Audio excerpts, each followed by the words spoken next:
అమ్మా అమ్మా ఆగు, ఎక్కడికి వెళ్ళావు? దూరంగా ఉండు, ముట్టుకోకు. శవం దగ్గరికి వెళ్ళొచ్చాను, స్నానం చేయాలి. ఎందుకు దగ్గరికి రానివ్వట్లేదు? స్నానం చేయాలంటున్నావేంటి? శవాన్ని తాకితే మైలనా, లేదా అక్కడ బ్యాక్టీరియా ఏదైనా ఉంటుందనా? అదేం కాదు, అతడు ఆరోగ్యవంతుడే. సడన్గా హార్ట్ స్ట్రోక్ వచ్చి చనిపోయాడు. శవం దగ్గరికి వెళ్తే మైలంటారు కదా.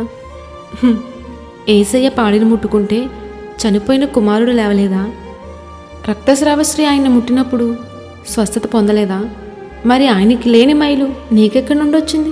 చనిపోయిన వ్యక్తిని తాకితే అది మైలు కాదు, అపవిత్రము కాదు. హృదయంలోంచి వచ్చే చెడు ఆలోచనని మనిషిని అపవిత్రపరుస్తున్నాయని యేసయ్య చెప్పారు కదా. నీలోనికి వెళ్ళేది నిన్ను అపవిత్రపరచదు, మైలుపరచదు. శరీర శుద్ధి కొరకే వీటన్నిటిని ఏర్పాటు చేశారు కానీ హృదయ శుద్ధి లేకపోతే నరకానికే పోతాం. మైలు కీడు అంటూ ఆచారాలతో బ్రతక్కు, ఆత్మానుసారంగా జీవించు.